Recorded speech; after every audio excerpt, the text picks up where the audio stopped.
The wind crept across the dusty plain like a ghost, carrying with it the distant howl of coyotes and the scent of sagebrush. Celestine Montoya lay curled at the edge of a dried creek bed, her body pressed against the cracked earth, each breath a struggle that seemed to swallow her whole. The afternoon sun glared down without mercy, turning her raven hair to a halo of charcoal embers and painting every line of her hollowed cheeks in stark relief that her father's final words echoed in. Her mind, sour and sharp as the whiskey he used to drown his anger. "You're nothing but a burden, Nina. I'll leave you to the buzzards." She had stared at his spurred boots as he mounted his horse, the thunder of hooves on parched ground fading into the roar of her own racing pulse. Now the solitude that followed was no salvation, it was a death sentence. The hours dripped by like blood from a fresh wound. Her tongue was swollen as bread crust, each swallow a trial. In the distance, vultures circled overhead, silhouettes against the bleached sky. Celestine's fingers trembled as she reached for the fragment of a broken clay jar, turning it over in her palm like a lifeline. Still, nausea pulled at her stomach, each breath a betrayal of her dwindling strength. She closed her eyes and pictured the adobe walls of home, sunlit and warm, the scent of chiles roasting at sunrise. But that home had become a prison, its warmth replaced by the searing slap of her father's belt. She could still feel the sting of leather across her back, the shame of tears glistening like morning dew. The small kindnesses of her mother's soft lullabies in Spanish. Kisses on her forehead had been swallowed by grief long ago. Pain coiled in her ribs, and with it came a memory, a whisper of movement in the brush, a shadow stretching across her field of vision. She dared not open her eyes at first, afraid that the vultures had landed. But the thud of hooves was softer, deliberate. Heart hammering, she forced her lids open and saw him, a Comanche scout, tall and lithe, his braided hair tied back with a strip of buckskin. His eyes dark as obsidian met hers, and in their depth she saw concern, not cruelty.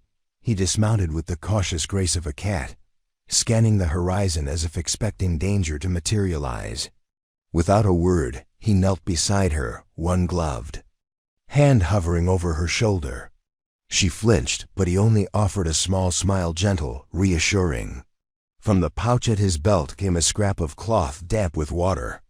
He pressed it to her forehead, and the coolness was like a benediction. In that moment, Celestine's world shifted. The unrelenting heat became bearable. Her ragged breaths steadied. The memory of her father's cruelty receded to a distant crack. In time, she tried to speak, but her voice was a dry whisper. "Who are you?" He lifted a hand to his chest and traced the patterns of his tattoo, symbols of the Comanche bands that roamed these plains. "My name is Quanah," he said softly, his voice carrying the cadence of the prairie wind. "You are not alone." He gathered her in his arms with a protective tenderness she had never known.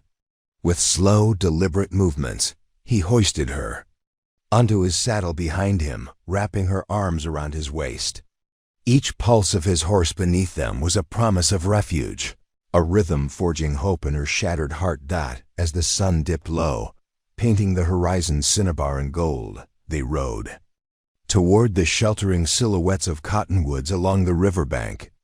Celestine rested her head against Quanah's back, tears mingling with sweat as relief and fear warred within her. She didn't know what lay ahead: a new life, or another trial, but for the first time since her father's final betrayal, she believed in the possibility of dawn. Before we jump back in, tell us where you're from. If this story moves you, please subscribe. Tomorrow, I have a special story for you. Celestine woke to the sound of water. It gurgled over smooth stones, a lullaby written by the earth itself. Her eyes fluttered open to dappled light filtering through cottonwood leaves, the sky beyond them a pale blue she'd almost forgotten existed. For a moment, she didn't remember where she was, only that she was warm, her body draped in a blanket that smelled of sage and smoke. Then the memory came back in fragments: the scorching sun, Her father's back turned forever, the vultures, and then Quanah, his calm voice, his hand steady as the beating heart beneath her ear. She turned her head. He was kneeling at the river's edge, washing a piece of cloth, his movements quiet and deliberate, as if the world couldn't touch him here.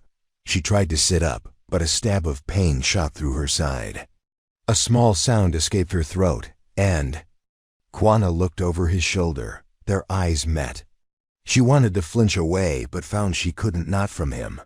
He spoke no words as he crossed the clearing to her. Instead, he knelt beside her, pressing the back of his hand to her forehead.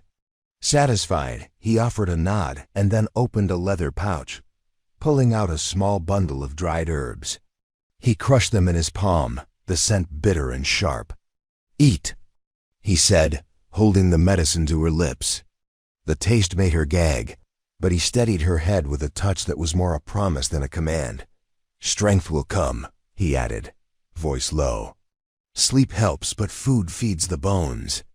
She swallowed, grimacing. "Why did you help me?"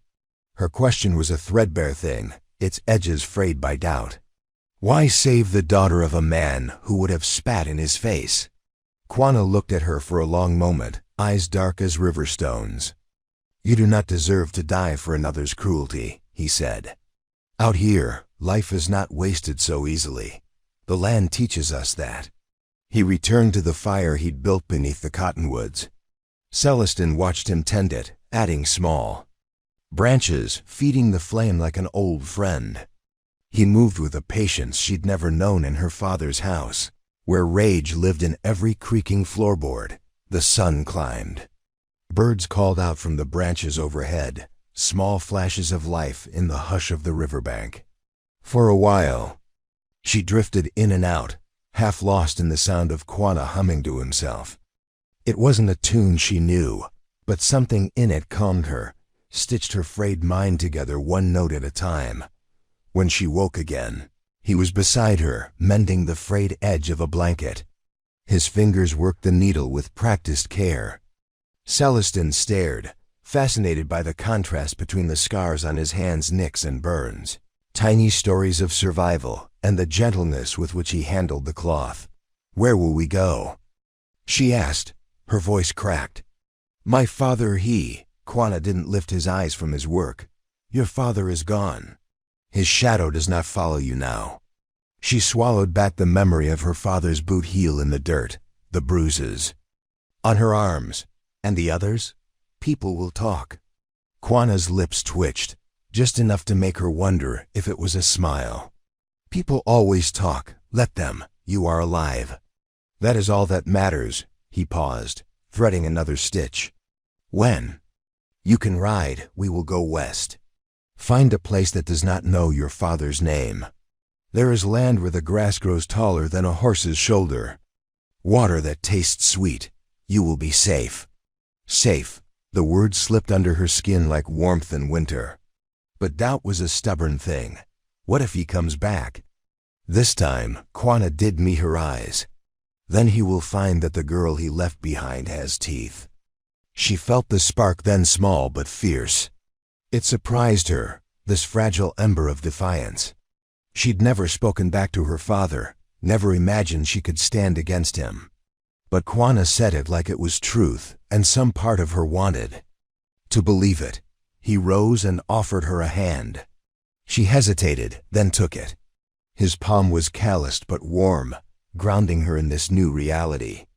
She leaned on him as he helped her to her feet, her knees trembling like a foal's first steps. Together, they made their way to the river's edge. She dipped her hands in the cold water, scrubbing away the sweat and dirt of days spent waiting to die. The water carried it downstream, the ripples scattering the past like leaves. When she looked up, Quanah was waiting. He held out a small piece of smoked meat. She bit into it, the salt and fat waking up a hunger she'd forgotten she possessed. They didn't speak much after that. Words seemed unnecessary. The river sang for them. The wind carried the silence they shared. In the hush, she found something she hadn't felt in years. Hope. That night, she lay by the fire under a canopy of stars, listening to Quanah's breathing, steady and calm beside her. Her body ached, but her mind was lighter than it had been since her mother died. Sleep found her easily, wrapping her in dreams not of pain, but of wide plains and a life unbound by cruelty. When dawn came, she didn't wake with dread, but with a spark in her chest that said tomorrow might belong to her, after all. The third morning came with a hush that made the plains feel sacred. Celestine rose slowly, wincing at the bruises that still flared under her skin, but she no longer felt hollowed out by fear. Instead, there was a small flame that had survived, fueled by the crackle of Quanah's campfire, the steady thrum of his horse grazing nearby, and the river's quiet promise that life could be washed clean. She found him at the edge of the clearing, crouched low, studying the tracks of some animal she couldn't see. His presence had begun to feel like a force of nature, steady as the wind, alert as a hawk. When he turned toward her, she didn't flinch this time. His eyes were calm, and that calm settled into her bones like warmth. "You slept well," he said, reading the question in her silence. She nodded. "I dreamt I was a hawk," she murmured, cheeks warming at how childish it sounded. "Flying so high I couldn't hear my father's voice anymore." Quanah seemed to consider this as. He rose to his feet. He towered over her, yet she never felt small in his presence, only visible in a way she hadn't been for years. "A good dream," he said. "Keep it." They broke camp by sunrise. She tried to help, but her strength still betrayed her. She fumbled with the saddle blanket, and he quietly finished what she started. Each movement from him seemed to remind her that survival wasn't about pretending to be strong. It was about learning when to lean on something sturdier than your own bones. By mid-morning, they were riding west again. The landscape unfurled around them like a painted scroll, grasslands giving way to scattered stands of oak and mesquite. The wind carried the hum of insects and the distant cry of a lone coyote. Sometimes Quanah pointed out things, a patch of berries safe to eat, the hollow of a tree where water pooled. Each word he offered felt like a gift, a thread stitching her to the land she'd once feared would bury her. They stopped at noon near an outcrop of stone that looked out over a wide stretch of prairie. Celestine slid down from the horse, her legs trembling with the effort of standing. She sank to the ground, hugging her knees. Quanah sat beside her, unpacking dried venison and corn cakes from his bag. "How far?" she asked, eyes fixed on the endless horizon. "Far enough that your father will not find you," Quanah said, tearing a strip of meat and handing it to her. "Far enough to start again." She chewed in silence, the salt and smoke of the meat grounding her in the present. The sun was harsh on her skin, but not cruel. She looked at Quanah, really looked at the patterns inked into his arms, the faint scar that ran from his jaw to his collarbone. The way he seemed more alive here, surrounded by open sky. "Why help me?" she asked again, softer this time. Quanah's eyes shifted, catching the glint of the sun. "A man does not leave a child for the vultures," he said, his words slow, deliberate. "When I was young, a woman found me after my village was burned. She fed me, gave me a name. Sometimes kindness is the only weapon we have." His hand brushed against hers, fleeting but sure. She felt the weight of his truth settle into her chest. They sat together until the sun began its slow descent, shadows stretching across the land like fingers. When they mounted up again, Celestine no longer felt like a burden strapped to his back. She was there by choice, riding toward a future she couldn't yet name. As dusk swallowed the day, they found shelter under a natural rock shelf. Quanah built a small fire, its flames dancing shadows across the stone. Celestine sat across from him, her eyes catching the light like a wild thing half tamed. "I don't know how to be strong," she said, voice cracking. "My mother was strong. She took the belt and the fists. She shielded me when she could, but me, I just hid." Quanah's face softened. "Sometimes hiding is strength too," he said. "You lived. Now you learn how to stand." She blinked at him, tears threatening. How? He reached into his satchel and pulled out a small blade, the hilt wrapped in rawhide.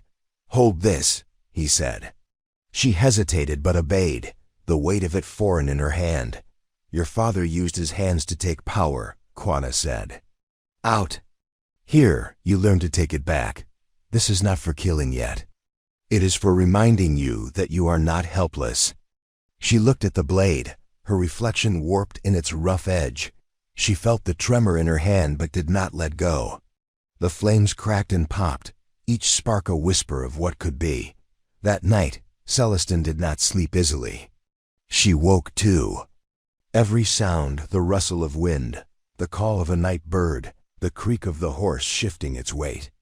Each noise reminded her that the world was bigger than her fear, that monsters could be left behind. She pressed her palm to the blade beside her bedroll, feeling its promise a promise of teeth, as Quanah had said. When morning came, she found Quanah sitting by the river's edge, tending to a new fire. He glanced up as she approached, and, for the first time, she didn't feel like an intruder in his quiet world. He handed her a strip of meat and a nod of approval when she accepted it, without hesitation. They ate together, no words needed. The river carried the sun's reflection like a road of light, stretching toward whatever lay ahead. Celestin didn't know what the next mile would bring: storms, hunger, maybe even her father's shadow, rising from the past. But for the first time, she felt like the wind in her dream, rising above it all, wings outstretched. Unafraid. She met Quanah's eyes and saw no doubt there. Only truth. Only the road. And in her chest, the hawk stirred, ready to fly. The sky that morning was the color of ashes, a low rumble of thunder far off to the west like a threat whispered on the wind. Celestin rose stiffly from her blanket, blinking at the ache that had settled deep in her bones. But she no longer minded the ache. It reminded her she was still alive and moving, no longer rotting where her father had left her. Quanah was already awake, as always, tending the small fire. He'd built it within a ring of stones beneath an outcrop of sandstone, careful and quiet. His horse, Smoke, flicked its tail nearby, muscles twitching as it grazed on the patchy grass. Celestin drew her shawl tighter around her shoulders and moved to join him. He handed her a cup of strong, bitter tea. She sipped it and made a face. He laughed, a sound so rare that it startled her. Good, he said, a glint of mischief in his eyes. Strong makes you strong. She wrinkled her nose, but drank it all the same. The warmth spread through her chest like an ember. She watched him pack their few belongings, each movement measured, each knot tied with care. He taught her to roll her own blanket, how to pack it tight so it wouldn't snag on branches. Small lessons, but they stacked like stones, building something sturdy inside her. By midday, the wind shifted. Clouds thickened overhead, and the air turned heavy with the scent of rain. They rode side by side through tall grass, and Celestin noticed how Quanah's eyes never rested, always scanning the horizon, the tree line, the tracks left in soft earth. She studied his silhouette, the way his braids swung behind him like dark rivers. Tell me about the woman who found you, she asked, her voice nearly lost to the wind. He didn't answer right away. They crested a small ridge, pausing so Smoke could drink from a shallow stream. Quanah dismounted, motioning for her to follow. She slid from the saddle, her legs trembling with the strain of riding so long. He crouched by the stream, cupping water in his hands and splashing it over his face.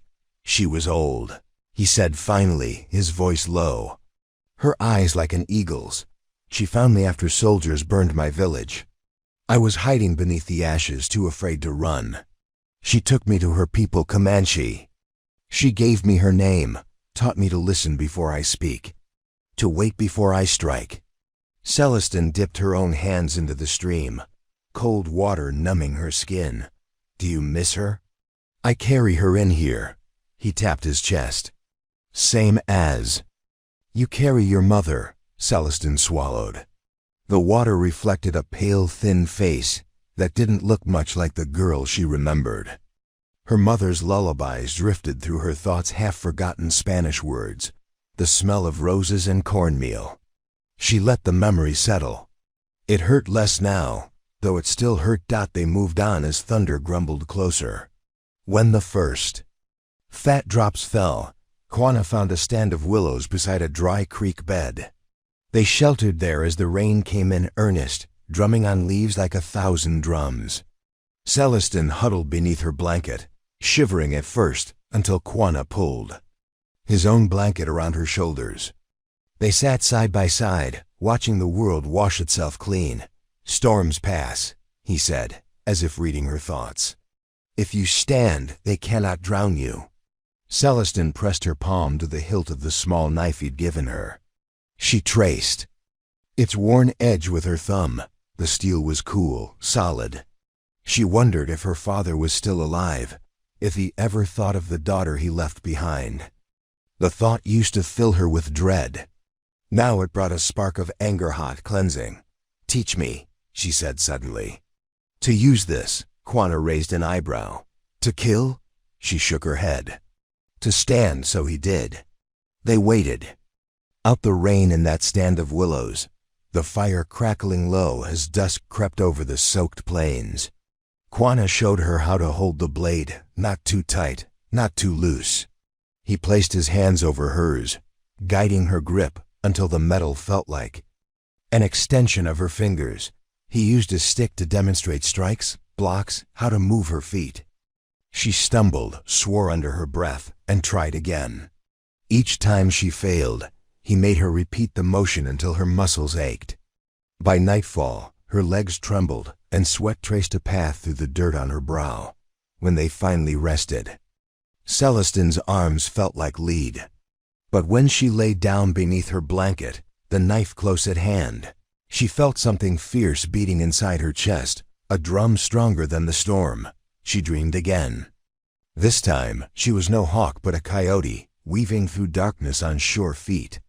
In the dream, her father called her name, but she only laughed and ran faster, disappearing into the endless grass. Morning came soft and gray, the storms passing, leaving behind a hush that felt like forgiveness. Quanah brewed more of that bitter tea, smirking when she scowled at the taste. He watched her break camp with clumsy, determined hands, never once correcting her. He knew she would figure it out. She knew it too. When they mounted up again, she didn't need his hand to climb into the saddle. She gripped Smoke's mane, steadying herself with her own strength. As they rode, she asked, "Where will we go next?"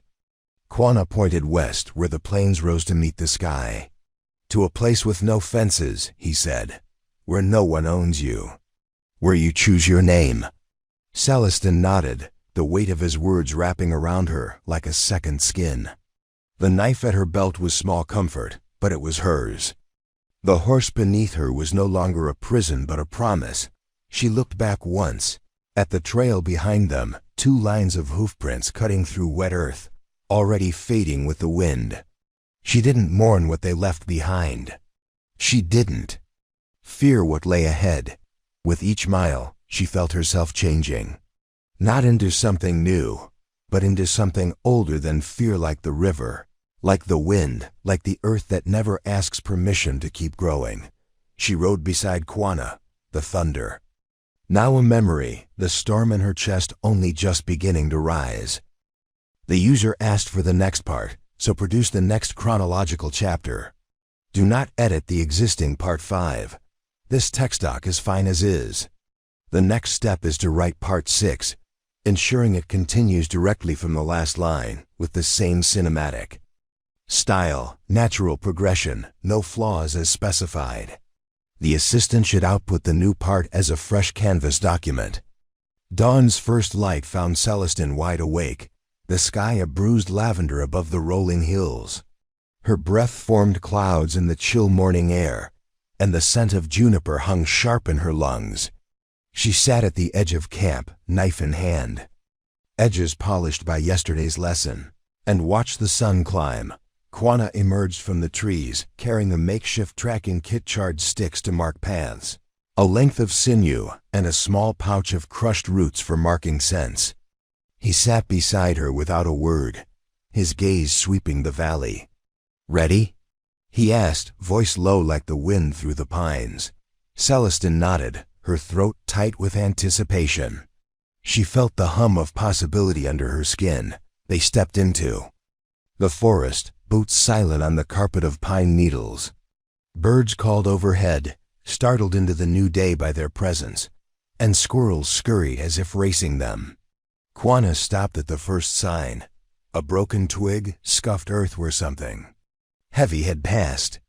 "Footprints," he said, kneeling to examine them. Fresh, 2 sets, close together, they moved swiftly. Celestin crouched beside him, tracing the shapes with her eyes.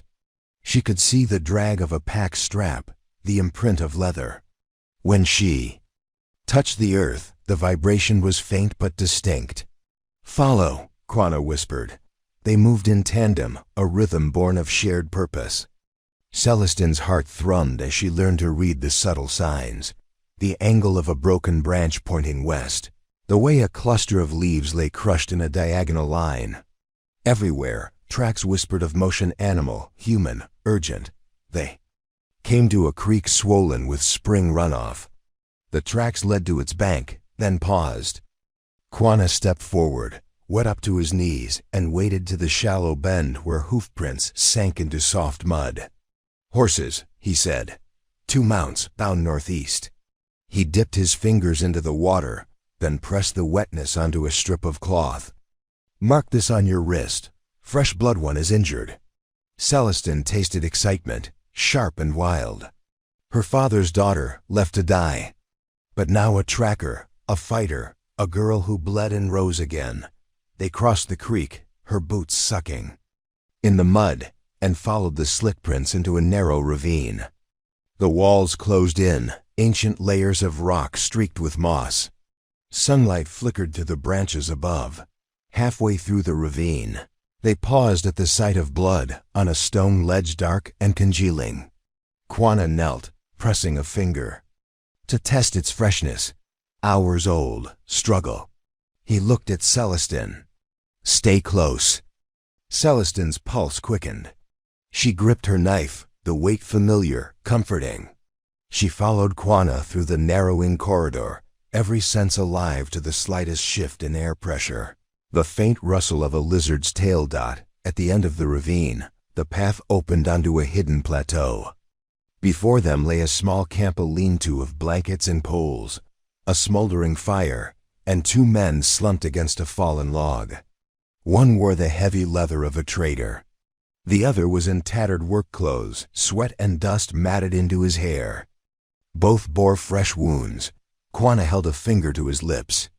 Celestin stiffened. The trader looked up, eyes hooded with pain and fear. "Help us," he rasped. Quanah gave the signal with a slight nod. He stepped forward, hands raised. Celestin followed, her knife sheathed but ready. "Easy now," Quanah said. He knelt beside the men, inspecting their wounds. "Bandages," he muttered. Celestin reached into her pack and produced strips of cloth and the little pouch of herbs. She knelt, heart pounding, and applied the poultice to the bloodied shoulder. The trader flinched. "Why help us?" he gasped. Celestin met his gaze. "Because you deserve not to die in a ditch. Because once someone did the same for me." He nodded, tears in his eyes. "Thank you." They worked quickly, binding wounds, offering water from their canteens. The injured man groaned, pulling himself upright with Quanah's support. "Who are you?" Celestin asked quietly. "Elijah McGuire," the trader whispered. "And you?" She said to the other. "Silas Reed," he managed, voice hoarse. "We were ambushed," Elijah explained. "Bandits tried to take our goods, lead, cloth, food. We fought back, but they were too many." He coughed, wincing. "Do they know you're here?" Quanah asked. "They'll come for us," Silas said. Celestin exchanged a look with Quanah. "Then we move." She felt something shift in her, a fierce determination that didn't belong to the scared girl left behind. They helped the men to their feet. Quanah produced a length of sinew and bound Silas's arm to his side. Then he led them toward a path.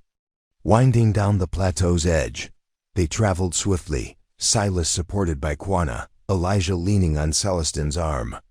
The wind carried the distant thunder of Hoove's pursuers, no doubt.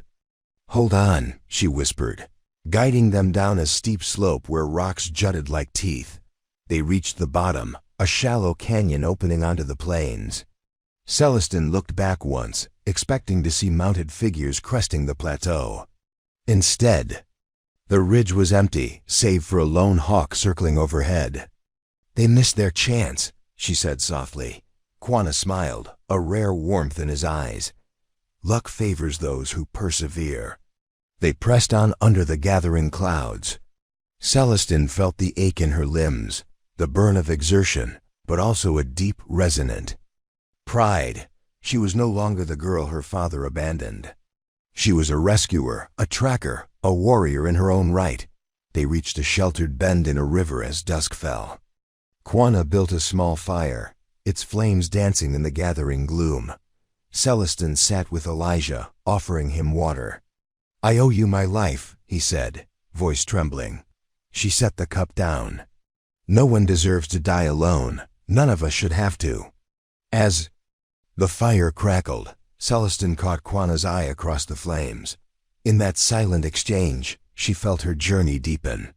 This was no longer just about escape.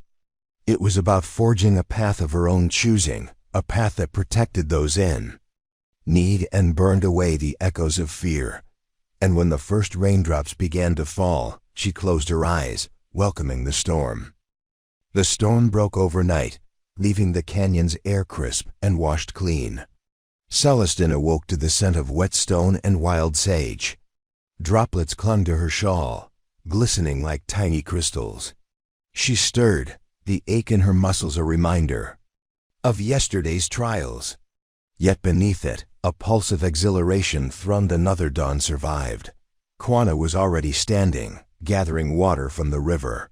He moved quietly, almost reverent, as if each action were a prayer. Smoke, his horse, pawed at the earth, restless to move again. Celestin pushed herself upright, the knife still at her side, and followed him to the creek's edge. "Ready for tracking lessons?" Quanah asked, voice soft against the backdrop of rushing water. She nodded, wiping her damp hair from her forehead. Today, she would learn not just to follow tracks, but to read the land itself, its moods, its secrets. He led her downstream, where the riverbank widened into smooth rock. "Here, the water shows us what's hidden," he said, squatting beside a shallow pool. "Look at the scum line." He traced the ring of foam circling the rock's edge. "Tells us the water rose high in last night's rain. Anything washed away returned." Above this mark, Celestin crouched, her fingers tracing the foam residue. "So if tracks are below ... double quote," she trailed off. "They're old enough to matter," Quanah finished. "Look for disturbances above it." They moved upstream, eyes peeled. At one bend, Celestin halted, their slightly darker stone scuffed, like something sat there.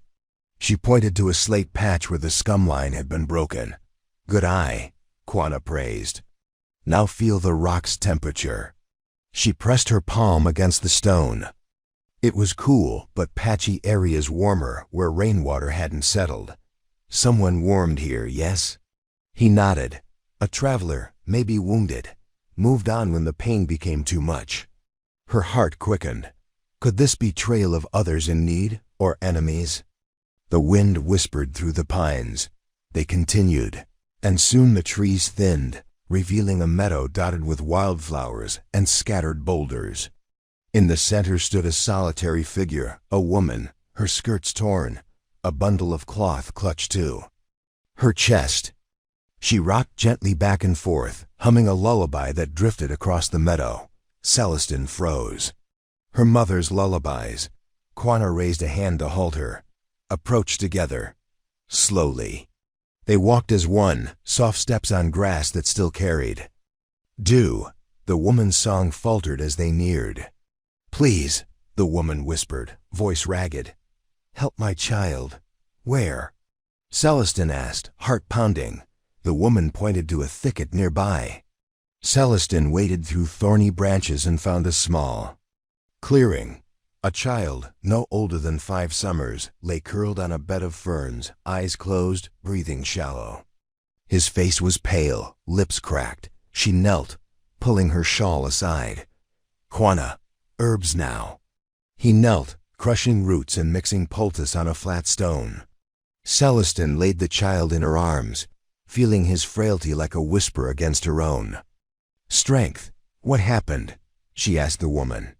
"Bandits took our caravan," the woman sobbed, tears cutting through the mud on her cheeks. They left him behind when the others fought back. "We followed, but—" her voice broke. Celestin focused on the child. She placed cool poultice on his forehead, then wrapped his chest. "We'll keep him safe. You have water?" The woman nodded, producing a small flask. Celestin pressed it to the boy's lips. He drank, a slow, steady trickle that brought life back to his cheeks. Quanah offered him bread, and soon the child's breathing deepened, the clench of pain easing.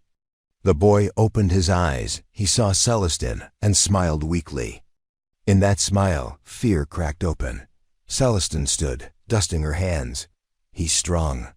He'll be fine once we get him someplace safe." "Thank you," the woman said, voice thick with relief. "I don't know how to repay you." Celestin glanced at Quanah. He merely nodded, as if repayment was his to decide.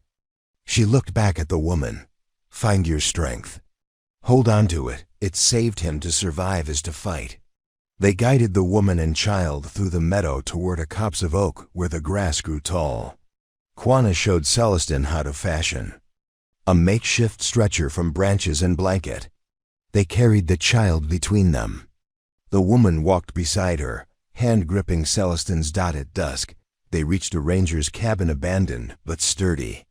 Celestin barricaded the door, then made a fire outside. Smoke rose in a spiraling plume, a beacon in the gathering night. Inside, she laid the boy on a cot, checked his pulse. Quanah inspected the cabin's windows, his bow at the ready. Celestin sat by the cot, brushing a strand of hair from the boy's face.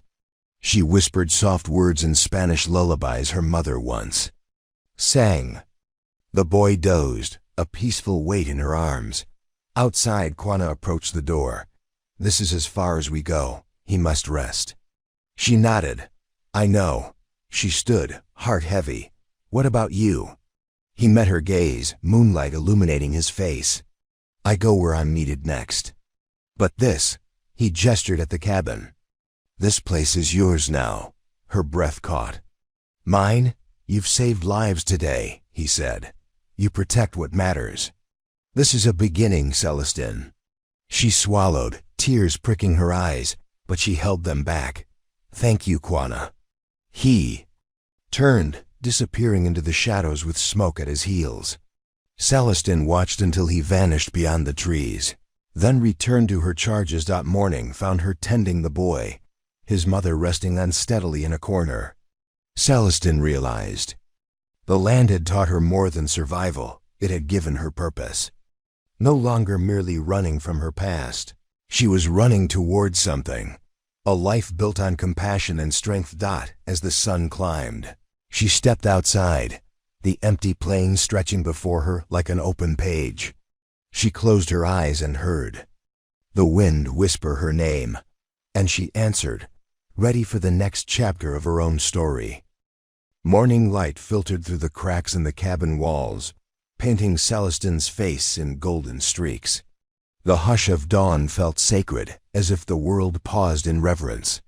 She stirred, mind already racing toward the path ahead. The boy slept soundly, wrapped in blankets that smelled of pine resin. His mother sat at the table, humming softly, rebuilding the torn edges of her lantern shades. Celestin rose, muscles protesting, and stepped outside.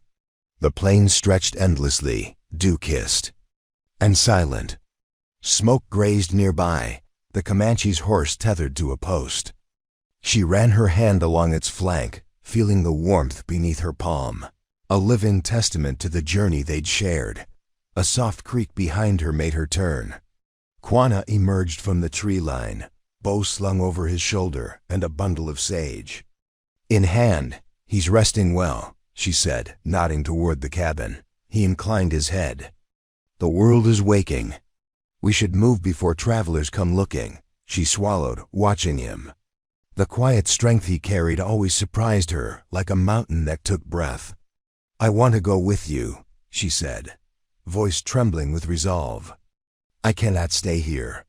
For a moment, his dark gaze held hers, silent as stone. Then he gave a small nod. "Then we ride west past the ridge, where the grass grows wild and water runs true. There's a settlement, a gathering of Comanche and settlers who trade without cruelty. You will find people who see you for who you are." Her heart thudded a mix of fear and hope. "Teach me their ways?" His lips curved in the faintest smile. "As long as you teach them yours." They broke camp in the pale light, packing only essentials. Celestin carried the boy's sleeping bundle, propping it safely behind the saddle. The woman, whose name she now knew was Marisol, kissed Celestin's cheek and pressed a woven pouch into her hand. "For protection," Marisol whispered. "My mother taught me these charms. May they guide your path." Celestin pressed the pouch to her chest, tears warm against her skin. "Gracias." They set off, the cabin shrinking behind them, its smoke-stained roof a promise of safety for those left behind. The trail led up a gentle slope, wildflowers brushing against their boots. As they crested the ridge, Celestin gasped.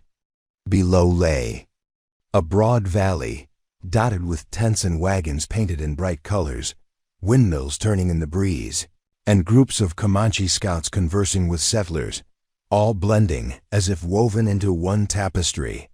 Quanah guided her down the slope, his gait steady. At the edge of the settlement, a sentinel nodded to him, recognizing the Comanche mark on his bow case. Quanah steered her forward. They passed clusters of stalls, a blacksmith quenching hot iron, a trader weighing pelts, women sorting dried maize in clay bowls. Children ran between canvas tents, laughter carrying on the wind. The air smelled of wood smoke and fresh biscuits. Celestin felt her breath catch. A place where her scars wouldn't shame her, where her past could remain buried beneath these broad horizons. An elder woman in a colorful dress hailed them, her eyes sharp and welcoming. "Quanah, you've brought a traveler." Quanah touched the brim of his hat. "She saves lives, finds strength in broken places." The elder's gaze turned to Celestin, taking her in the mended knife belt, the dust of the trail on her skirt, the weight of unspoken stories in her eyes. "Welcome," the woman said. "I am Nache. In this valley, we honor those who heal and those who fight for the helpless. You will find kin here." Celestin inhaled, the sweet promise of belonging stirring hope. She bowed her head. "Thank you." Nache beckoned. "Come, we feast at sunset. Bring your child. He will eat his fill." As they walked through the settlement under the watchful eyes of painted tipis and wooden signage in both languages, Celestin's mind raced with possibility.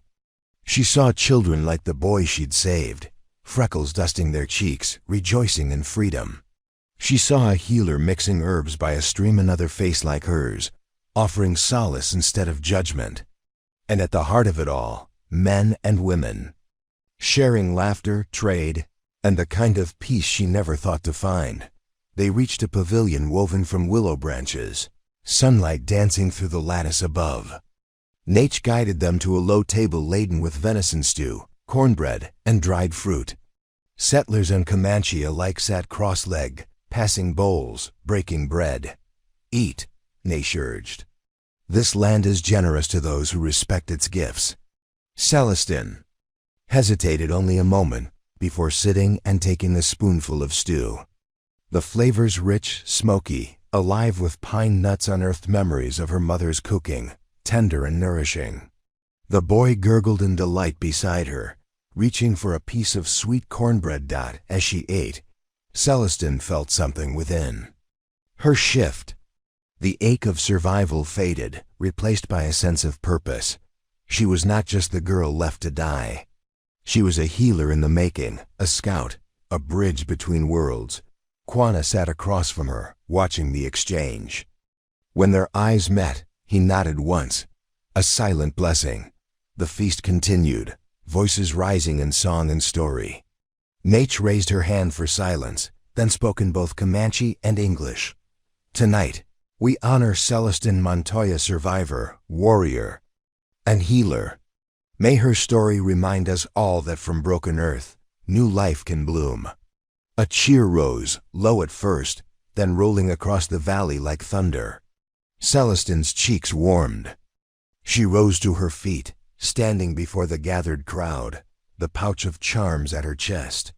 "Thank you," she said, voice steady, "for seeing me, for giving me a home when I thought I had none.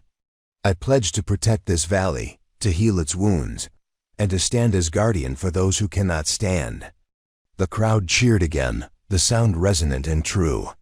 As the sun dipped behind the mountains, painting the sky in fire and blood orange, Celestine felt a peace deeper than any she had ever known. And in that valley, beneath the wind-carved cliffs and open sky, she found not just survival, but life worth living, a frontier girl reborn as guardian of a new world. The morning sun slipped over the eastern ridge like molten gold, igniting the valley in a blaze of warmth. Celestine stood at the threshold of the Willow Pavilion feast hall, gazing upon the settlement she now called home. Tents and wagons shimmered. In the light, children ran through the dust with laughter trailing after them, and Nate, ever watchful, nodded her greeting. Yet Celestine's heart beat, not with relief, but with restless urgency. Today, her journey would take her beyond these friendly borders. Quanah approached, his silhouette tall against the rising sun. Smoke, his faithful mare, stamped her hoof and whickered softly. Celestine fastened her saddlebag, her blade secured at her side. Marisol, now recovered from her own trial, pressed a small leather flask into Celestine's hand. "Water for the trail," she said, her voice thick with gratitude. Celestine returned the gesture, offering a pouch of dried nuts. "For strength," she replied. The two women exchanged a knowing look. This was no simple farewell. Each step westward carried Celestine deeper into unknown lands, and closer to the echoes of the father who still haunted her dreams. They mounted and rode toward the outlying ridge that guarded the valley's western edge. The road climbed steeply, flanked by scrub oaks and scattered boulders. With each turn, the settlement shrank behind them until the wind carried only the soft hum of distant life. At the crest, Quanah halted. He lowered his voice. "Beyond this ridge lies the Badlands' rock-strewn desert and jagged canyons. There are tribes and travelers, but also outlaws who prey on the unwary." Celestine's breath caught. She thought back to the ravine where she and Quanah rescued Elijah and Silas, the fragile line between cruel bandits and desperate souls. "I understand," she said, "but I must know there is more beyond safety." He studied her face, the determination in her eyes as vivid as the dawn sky. Then he nodded. "Then we go." They descended the far side, the rocky trail giving way to loose shale and thorny brush. Celestine guided Smoke around a yawning fissure in the earth, her pulse hammering against her ribs. The Badlands lay before them, a vast expanse of towering hoodoos, cracked mesas, and wind-carved arches. A swirling haze of heat danced above the sun-baked ground. "Look," Quanah whispered, pointing to a narrow pass. "The Warrior's Gate." It said the Comanche named it for the ghostly shapes that appear at dusk, like spirits guarding the frontier. Celestine swallowed as they entered the shadowed pass. The walls rose on either side, painted in stripes of russet and ivory. Every footfall echoed. Every breath tasted of ancient stone. Midday sun descended to a relentless glare. Celestin spotted a dried spring, its cracked basin half buried in sand. She dismounted and knelt, dusting away debris to reveal a faint trickle of water pooling. In a crevice, she cupped her hands and drank deeply, the cold liquid shocking her senses back to the present. Quanah knelt beside her, offering a sip from his canteen. "Share," he said. After quenching their thirst, they pressed on. Rock formations loomed like monuments, arches large enough to frame the horizon, spires that defied gravity. Celestin marveled at their silent grandeur, each curve and crevice. A testament to time's patient hand. By afternoon, they reached a rocky plateau where the wind howled like a wolf. Celestin secured the mare to a stubby juniper. They unpacked a small meal: hardtack, jerked venison, and boiled berries. When she bit into the tart fruit, memories of her mother's kitchen manna amid hardship surfaced. She closed her eyes and let the flavor settle. "Why do you ride with me?" she asked Quanah, voice low. He stared into the distance, as if answering the horizon itself. "Because you carry hope. When I found you, you were broken. Now you stand with purpose. That inspires me." Celestin blinked, touched by the simplicity of his truth. She had never thought of herself as beacon or guide. Yet here she was, a survivor and more. They repacked and remounted. As they rode away, the plateau's edge fell into a canyon so deep the floor vanished into shadow. Celestin gripped the saddle's horn as smoke navigated the narrow descent. Sudden movement caught her eye, dust rising along the canyon's rim. 5 figures on horseback, riding hard, spurs shooting sparks off the rock. No colors or insignia, just the glint of rifles and the cruel set of their shoulders. Quanah leaned close. "Outlaws!" Celestin's pulse thrummed like war drums. She slid from the saddle as smoke came to a halt behind her and drew her knife. Quanah did likewise, and the mare quietly backed into a cluster of rocks outlaws seldom searched behind. "Cover," they said. The riders thundered past, unaware of the concealed pair. Celestin pressed herself into the rock's cool shade, heart pounding as they passed a mere dozen yards away. When the last horse trotted out of sight, she exhaled in relief. They were close. Too close. Quanah observed the tracks. Hunting game. Or hunting people.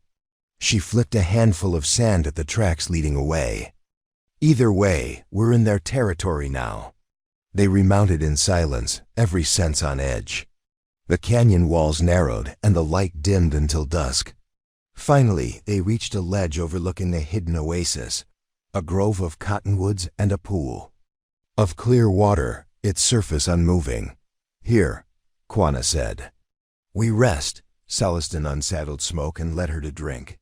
The horse's nostrils flared, then she drank greedily. Celestin knelt by the pool, cupping her hands as she drank.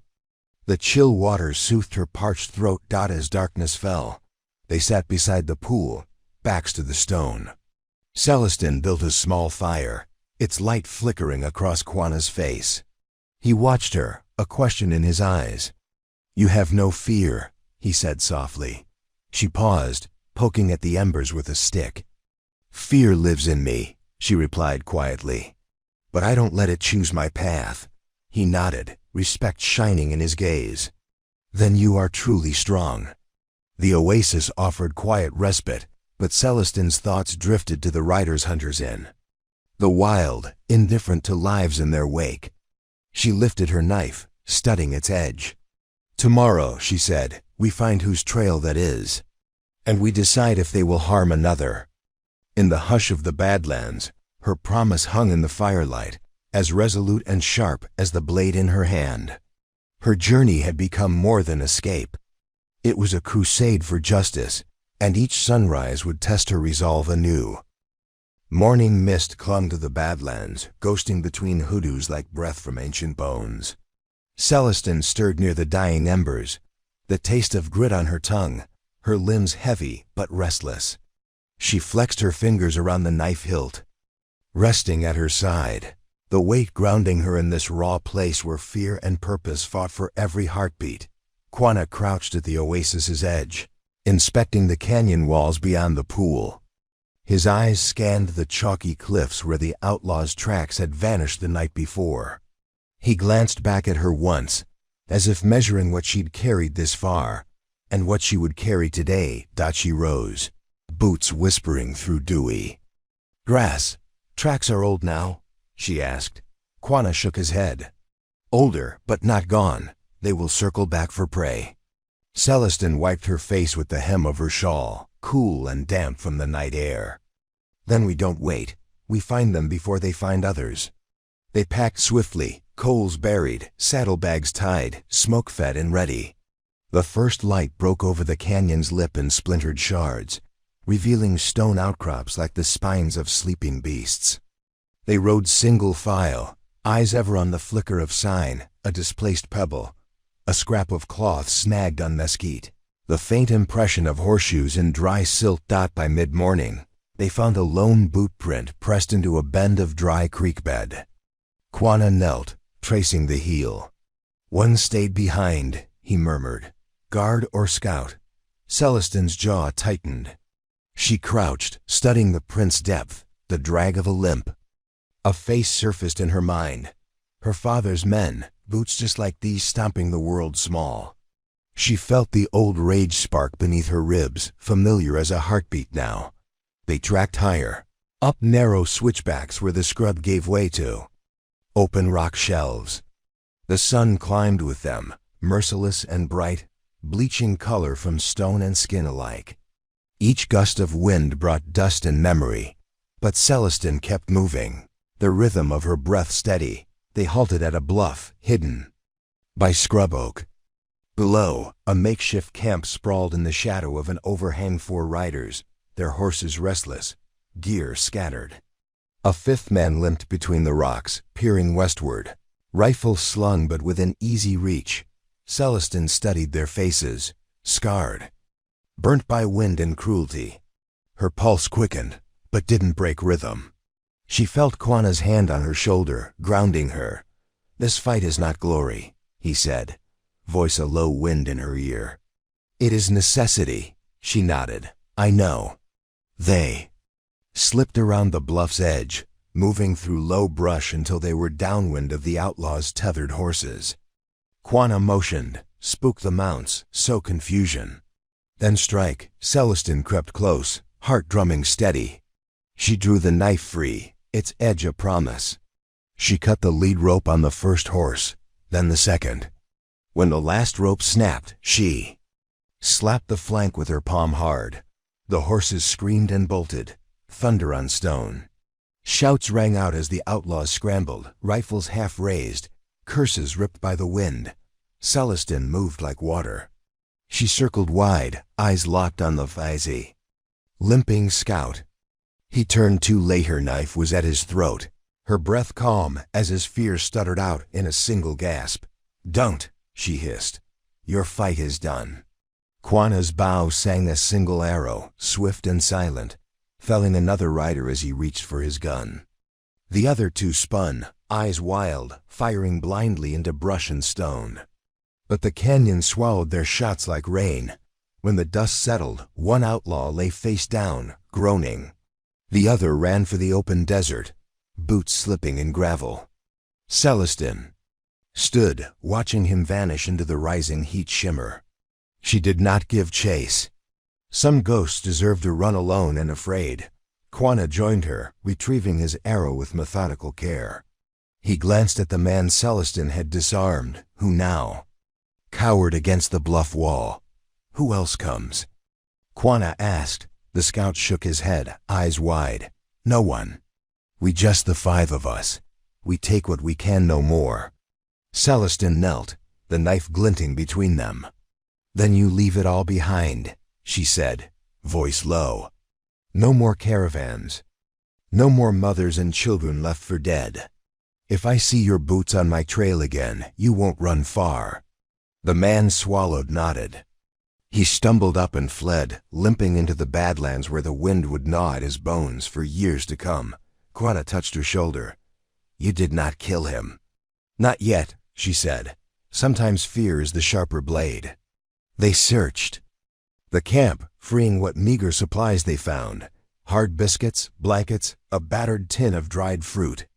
She found a child's ribbon tangled in one man's pack-faded red, frayed at the edges. She tied it to her wrist, a reminder that mercy could never soften her resolve. They moved on, Smoke's hooves steady against the canyon floor. As the sun dipped toward the horizon, the land stretched wider, emptier, yet somehow more alive. Celestin looked at Quanah, his silhouette cut sharp against the sky. "Where to now?" she asked. "Further west," he said, pointing to a distant ridge where the dusk bled violet into gold. "A village where stories travel faster than bullets. They will hear what you did here. And they will listen." She breathed in the raw wind, the taste of dust and hard-won hope on her tongue. Each step away from the canyon felt like shedding the skin her father tried to bury her in. Celestin gripped the ribbon at her wrist and felt its ghost tug against her scars. Not chains. Not anymore. Just reminders that when the world forgets to care, she will not. The horizon bled orange as the last of the sun dipped behind the western ridge. Celestin guided Smoke along a narrow trail that hugged the canyon wall, her legs stiff from hours in the saddle, her mind raw from the echoes of the day's clash. The red ribbon at her wrist fluttered like a heartbeat faint but stubborn, a promise that fear would never again own her. Quanah led the way, his eyes never still. The trail wound upward, each bend revealing a sliver more of the land beyond. Far below, the canyon floor shimmered silver under the rising moon. Shadows pooled like secrets between the rocks. They crested the ridge near midnight. On the other side lay a sparse basin, dotted with yucca and sage, the smell of dust and wild mint drifting on the wind. Quanah raised a hand and signaled for quiet. Celestin listened. Nothing but the whisper of dry grass, the soft rasp of Smoke's breath. They dismounted near a stand of stunted cottonwoods. Quanah unsaddled Smoke, letting her graze while Celestin gathered stones for a fire pit. Her fingers worked mechanically, her thoughts drifting to the outlaw's eyes wide with terror. When he fled into the night, she felt no regret. Pity had no place here. When the fire finally crackled to life, she sat close, hands outstretched to its warmth. Quanah laid a strip of venison over the coals, his knife moving in precise cuts. The silence between them was companionable, but tonight it felt heavier, like an omen coiled around her ribs. "Tomorrow we reach the village," he said, voice low. "There will be traders, scouts, people you have never seen. Some will be like you, wounded but walking. Some will want what you carry." She lifted her eyes to his. "What do I carry?" "Hope," he said, "and proof that not every cruel hand goes unanswered." A spark jumped from the fire, landing on the hem of her shawl. She slapped it out, leaving a tiny hole. She traced the singed fabric with her thumb, then looked back at Quanah. "Do you ever wonder what you'd be if you never picked up your bow?" He tilted his head, considering. "Dead, or worse." She nodded. There was no need for more words. They ate in silence, the venison smoky and tough, but it filled the hollow place inside her. Afterward, she lay back on her blanket, eyes fixed on the stars splintering the velvet sky. The ribbon tickled her wrist. She remembered her mother's lullabies, Spanish words like prayers she'd lost the shape of long ago. She hummed them. Now soft and tuneless, Quanah spoke suddenly. "Sleep. Tomorrow you will need all your strength." But sleep did not come easy. Dreams crept in her father's boots on creaking floorboards, a girl's scream muffled by the endless plains. She woke before dawn, cold sweat plastering her hair to her temples. Quanah sat cross-legged at the edge of camp, sharpening an arrowhead. He didn't speak. She didn't need him to. They rode out as the first light bled through the sagebrush. The basin gave way to rolling hills where deer fled at their approach. Celestin watched the horizon. Every mile west felt like a question. Who would she be if she ever stopped running? By midday, they reached a dry riverbed littered with wagon ruts. Quanah halted, hand raised. Celestin saw them then, shapes on the far bank. Figures slouched against a broken cart, a single flag tacked to its splintered side white, with a black cross. Travelers? She whispered. Quanah's eyes narrowed. Or bait. They approached slowly. The figures were emaciated, eyes sunken. A boy, no older than 12, clutched a broken jug. A woman leaned against the cartwheel, skin the color of pale ash. "Please." The boy croaked when they were near. "Water." Celestin dismounted, her body tensed like a drawn bow. She offered her flask. The boy gulped greedily, water dribbling down his chin. The woman raised her head, one eye swollen shut, a bruise blooming down her cheek. "Who did this?" Celestin asked. The woman's lips cracked as she spoke. "Riders, took everything, left us here to die." Celestin's throat tightened. She remembered being left. She would never forget. Quanah stepped forward, examining the wagon's contents. A few blankets, a rusted tin plate, nothing more. He knelt, touched the woman's shoulder gently. "Can you walk?" She shook her head. The boy's eyes darted to Celestin, wide and pleading. "We have to take them," Celestin said. Quanah frowned. "We slow, and the riders will circle back. Then they find us ready," she snapped. The fire in her voice surprised even. "Her." He studied her for a moment, then nodded. "We make camp in the wash. It gives us cover." Celestin helped the boy onto Smoke's back, his legs dangling like sticks. She braced the woman under her arm. Together, they moved the ragged pair to the shelter of the riverbed, where low willows bent in the breeze. She laid them on blankets, tucking her shawl around the boy's shoulders. As the sun dipped behind thunderheads, Celestin gathered dead branches for the fire. Her hands shook not from fear, but from the surge of something bigger. A promise. To every child left behind. A reckoning she would deliver herself. Quanah came to stand beside her, the wind tangling his braids. "They will come tonight," he said simply. Celestin clenched her fists. "Good, let them try." When darkness fell, the Badlands breathed a different kind of hush, a silence that waited for the first footfall. The crack of dry twigs under boots that thought they could own this land. Celestin held her knife in the dark, the ribbon tight around her wrist. She was no one's prey now. When the riders returned, they would find her waiting, and they would learn what it meant to leave a girl to die and discover she'd grown teeth. The wind shifted near midnight, bringing with it the acrid smell of sweat and horses. Celestin sat by the dying embers, her knife balanced across her knees, the red ribbon at her wrist now dark with ash. She heard them before she saw them shifting. Shapes in the tall grass, the distant clink of spurs, the cough of a horse trying to hold its breath. Quanah crouched beside her, one arrow nocked, eyes narrowed to slits that missed nothing. They had dug shallow pits along the wash's edge, covering the woman and boy with blankets and sage to mask their warmth.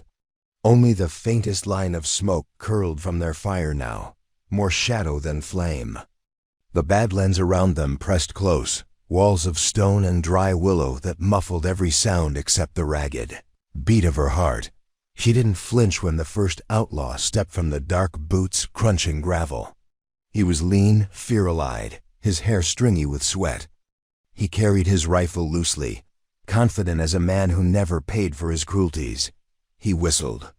2 more shadows emerged behind him, figures bent with the easy arrogance of predators. Celestin rose. She stood between them and the hidden pair in the wash, her shoulders squared, the blade catching what little moonlight slipped through the low clouds. The leader grinned, teeth yellow as old parchment. "Well now." Little Doe's grown herself fangs. Quanah's bow creaked as he drew. The outlaws paused, weighing the risk. The wind shifted again, sending smoke in their eyes. "Step aside," the leader said. voice greasy with false calm. "We'll take what's owed, no need for blood." "Owed?" Celestin's voice was low, each word steady. "You leave children to rot in riverbeds. You don't get to talk about what's owed." The man's grin widened. "You've got backbone, girl. You think you're the first to stand up? You'll break like the rest." She stepped forward, the knife steady. "Come find out." For a heartbeat, the wash held its breath. Then the leader raised his rifle. The crack of Quanah's bow answered. First an arrow buried deep in the man's shoulder, spinning him to the ground with a snarl. The second outlaw lunged, pistol half drawn, but Celestin was faster. She ducked his swing, drove her knife upward, felt it catch ribs and slide free. The last man hesitated, his revolver wavering. His eyes darted to the boy now stirring beneath the blanket, to the woman half sitting up in terror. Celestin turned on him, the moon throwing her shadow wide. She saw his hand tighten on the trigger, saw the flinch that gave him away. She flung the knife. The blade caught him high in the chest. He staggered, gurgled, and fell backward into the dust.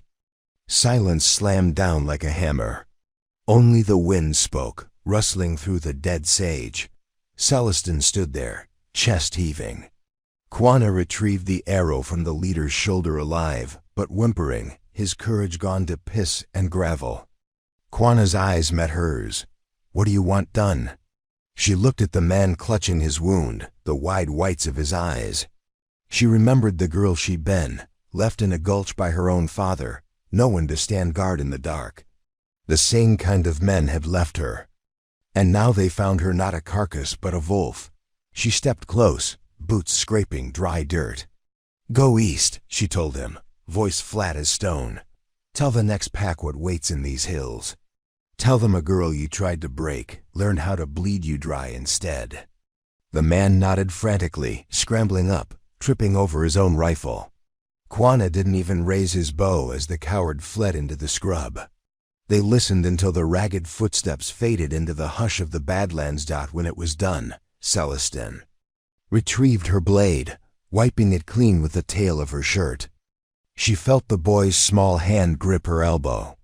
She looked down, his eyes were wide, afraid, but in their depths flickered something like wonder. "Are they gone?" he asked. She nodded, brushing his hair back. "For now. And if they come again, they'll find worse waiting."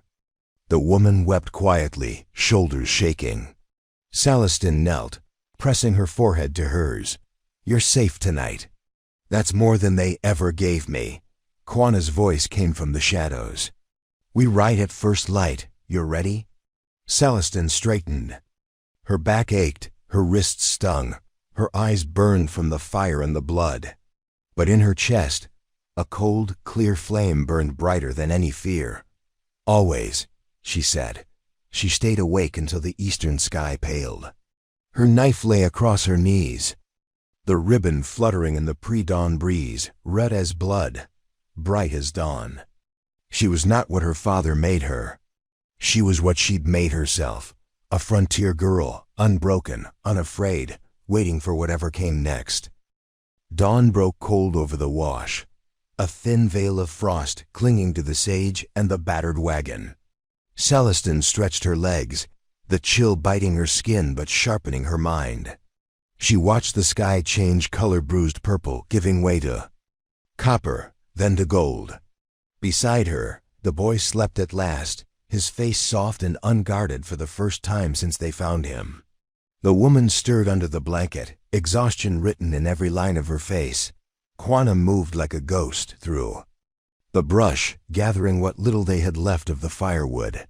His boots made no sound on the frozen ground. He paused near Celestin, his eyes tracing the horizon, the path that waited beyond the wash. "You kept watch all night," he said. She flexed her hand, stiff from holding the knife. "Sleep can wait," he nodded once. "Then we ride." They broke camp with the sun still low, breath rising in white plumes as they packed the battered supplies onto Smoke's flanks. Celestin guided the boy onto the horse, securing him with a strap of leather, the ribbon at her wrist brushing his cheek. He smiled sleepily at the tickle. They traveled west through the scrub hills, the riverbed snaking behind them like a scar. In the earth, birds rose from the willows in startled flocks, but otherwise the land was silent, no hoofbeats, no echo of returning outlaws. For now, by midday, they reached a narrow ravine that split the plain. Red rock walls towered above them, layered like the pages of an old book no one had finished reading. Quanah dismounted first, leading Smoke by the reins. Celestin walked beside the woman, her arm steady around her waist.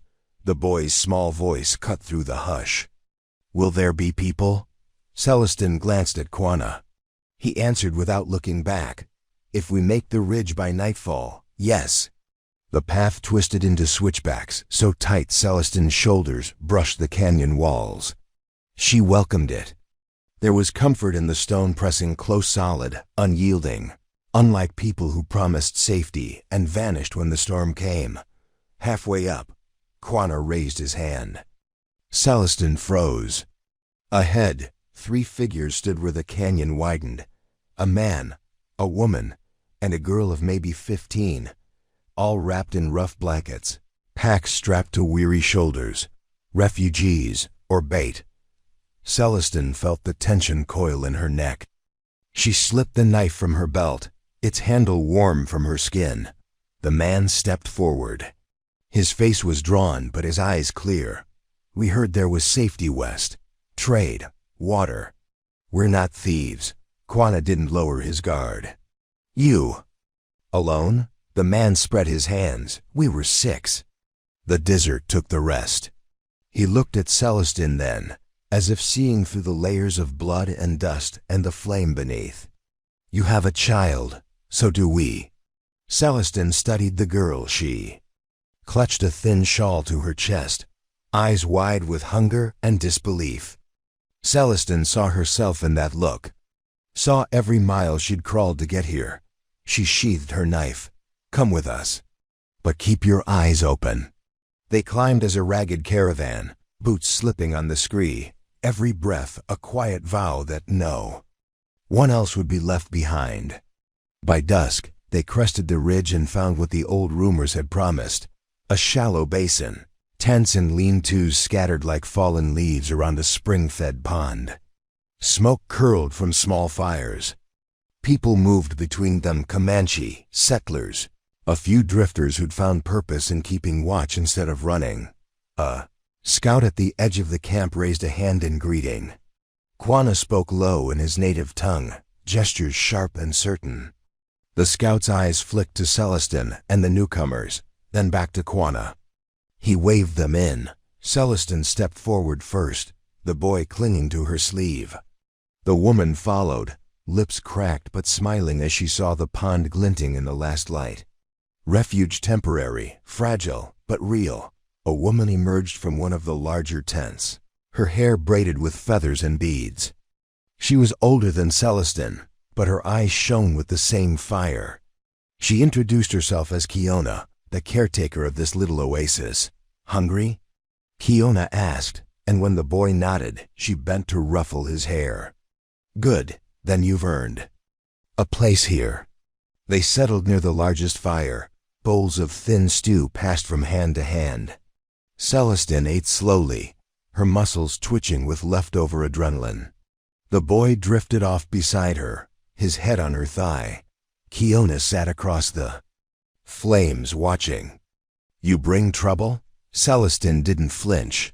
"Trouble's already here. It just doesn't know I'm ready for it." Kiona's eyes crinkled. "Good. This place survives because people like you remember what was stolen and don't forgive easily." Quanah spoke for the first time in hours. "They'll come again. Different men, same hunger. Word spreads when there's hope to steal." Celestin touched the ribbon at her wrist, its edges frayed but strong. "Then we give them no easy prey." Kiona leaned closer, her voice a low hum in the dark. "I know your story. Bits of it. The girl left to die who learned to carve her own path. Some say you're more ghost than girl now." Celestin met her gaze without blinking. "I'm alive enough to be dangerous. They talked long into the night, plans for sentries, traps. Along the canyon's mouth, signals to scatter families if raiders came. Celestine listened, adding her own hard-won lessons to the mix. When the fire burned low, she lay beside the boy and watched the stars wheel overhead. For the first time in years, sleep came easy. Her eyes closed, the blade close at hand, the flame inside banked but never out. She was a guardian now, one more stone in the wall that would not crumble, no matter what storm came clawing at the edge of this fragile new world. Dawn broke pale over the makeshift camp, its light catching on the tangled braids of children still wrapped in blankets, on the battered rifles propped near the fire pits, on Celestine's knife laid neatly at her side. She woke before the sun lifted its full weight over the horizon, her back stiff but her mind sharp, listening to the hushed murmurs of families stirring to life around her. She found Quanah by the spring, washing the last ashes of the night from his hands. His reflection shivered on the water's surface, steady, unbroken, the way he moved through the world. He looked up when she approached.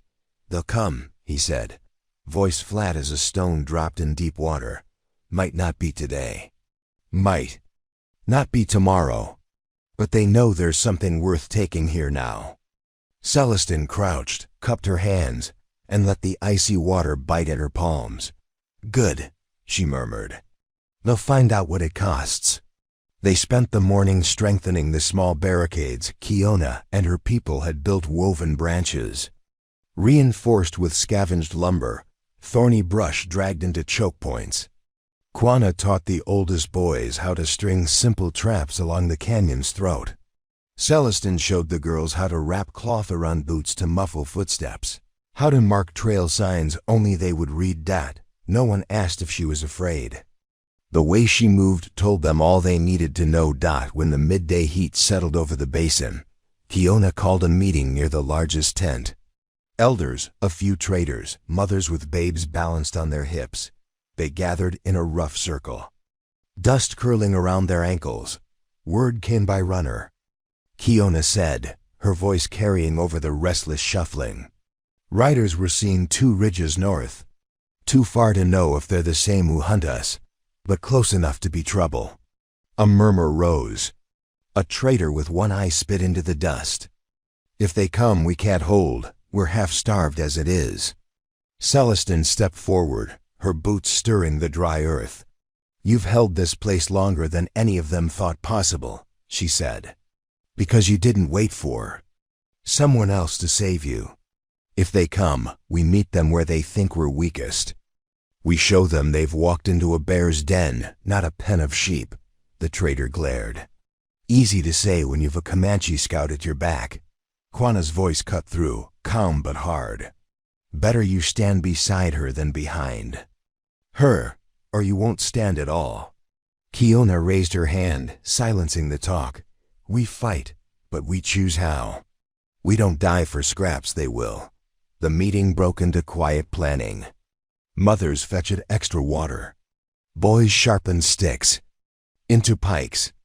A few old men who had once fired rifles lined up to test the weight of weapons they hadn't lifted in years. That evening, Celestine walked the perimeter with Quanah. The air smelled of sage crushed under boots, of cooking fires that would be doused soon enough. They spoke little each bend in the trail. Each scrub bush was measured in her mind like a chessboard. They returned to the main fire as dusk fell, flames snapping at the edge of the basin. Kiona sat cross-legged near the embers, rolling dried tobacco into thin twists. She looked up at Celestine, her eyes catching the light. "You think they'll come tonight?" she asked. Celestine studied the stars breaking through the dusk. "If I were them, I'd wait. Hunger is a sharp blade. They'd rather we bleed ourselves out with fear." Kiona passed her a twist of tobacco. Celestine rolled it between her fingers but didn't smoke. "When I was small," Kiona said, "I asked my father why men hunt what they could trade for. He told me, some men don't know how to take anything but by force. It's all they trust." Celestine glanced at the sleeping boy curled near the fire's edge. His ribs still showed too clear under skin, too pale. She pictured the outlaws who would come for him next, who would see his small body as just another prize for their cruelty. They can trust in something else now, she said. They can trust they'll never come back. She rose before the others. In the moonlight, she walked the camp's edges, blade drawn, the ribbon at her wrist whipping in the wind like a lash. Every face she passed Kiona's, Quanah's. The frightened girls hiding small knives in their skirts, they all carried pieces of her old self. The girl left to the wolves, the child who never got to stand guard for herself. Now she was the one keeping watch. Hours crept by. Clouds drifted to cover the moon, then parted again. Somewhere near the ridge, an owl called once, then silence. Quanah appeared beside her like a shadow pulled loose from the rock. "They'll come at dawn," he said, "when our eyes are heaviest." Celestin touched the knife's hilt, the steel warm against her palm. "Then we'll greet them with open eyes." Before the fire burned down, she gathered the youngest children near. Her bedroll. She told them the old stories she half-remembered, legends of coyote tricksters and women who turned into hawks when cornered. They drifted off one by one, dreams heavy with feathers and sharp beaks. When her own eyes finally closed, she saw the ridge in her mind, the traps half buried in sand, the thorn brush that would shred boots and break formation. And she saw herself, at the front, blade drawn, standing where the wolves would expect only prey. If they wanted to take something, they have to pay in flesh and fear. And this time Celestin vowed it would not be hers. Dawn crawled in pale and bitter, its first light brushing over the brush barricades and half-buried traps Celestin had spent the dark hours testing by hand. Frost crisped the edges of the thorn walls, glinting like a line of broken teeth. She stood just beyond them, blade unsheathed, every muscle coiled for the tremor that always came before men like these arrived. Behind her, the basin lay hushed but not sleeping. Kiona moved from tent to tent, whispering last instructions. Old rifles lay loaded in shallow pits. Boys and girls with slings crouched behind rocks, eyes narrowed, stones ready. Quanah perched above the narrow pass, bow drawn tight. The wind smelled like dust and gun oil and the sweat of those who refused to be prey. When the riders came, they came slow silhouettes weaving through the rising sun like shadows with spurs. 4 at first, then 5 more, fanning out in a wide arc across the ridge.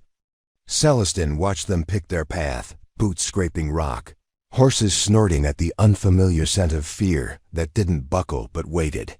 She moved to where the old trader crouched behind an overturned cart, his single eye squinting down the sight of a battered rifle. He looked at her, the lines in his face deeper than any canyon. "Didn't think you'd stay," he rasped out. She shifted the knife in her grip. "Then you didn't listen." The first gunshot cracked the dawn wide open. Quanah's arrow answered before the echo died, catching one rider high in the shoulder. The man fell sideways, boots tangling in his stirrups, horse bolting. Shouts scattered through the pass commands barked to men who knew how to kill but not how to hunt ghosts through thorn. Celestin ducked the next bullet, felt it hiss past her ear. She rolled behind the trader's cart, eyes scanning for the leader, a tall man in a wide hat, coat flapping like a carrion bird's wings. Motioned for 2 to circle left, 3 to the right. "They want to drive us inward," the trader hissed. "They want to think we'll run," Celestin said, voice flat. She leaned out and threw the knife. It caught one circling rider under the arm. He howled and toppled, boots kicking sand. Kiona's scream cut through the chaos, a signal. Rocks rained. Down from the ledge where the older girls waited, slings whirring, striking riders off balance. One horse reared, crashing backward into the thorn barricade. Its rider didn't scream long. 2 more riders broke through the first bramble wall, barrels raised. Celestin lunged forward, grabbing the fallen man's pistol before he could lift. One shot too. The first man dropped, The second stumbled, his boot catching the buried wire Quanah had said he fell. Throat first into the brush, tipped with sharpened stakes. The leader snarled, eyes sweeping the basin's tangle of movement. And defiance. He raised his rifle toward a mother who crouched shielding her child near a fire pit. Celestin saw the glint, the angle, the choice he'd made. She didn't think. She ran. Her boots skidded over blood-slicked dirt. She slammed her shoulder into the man's side before the shot cracked. The bullet bit air where the woman's head had been. Celestin's blade punched forward, driving under ribs. She felt him twitch as she yanked free. His hat dropped at her feet. Dust rolling off the brim. Dot around her, the fight shuddered to a halt. The surviving riders saw the tangled barricades. The traps hidden in plain sight. The children with blood on their stones, and the women who'd learned to gut deer and men the same way. They turned their horses without a word. Spurs flashed as they fled the ridge, the thunder of hooves dwindling into the gold hush of the desert.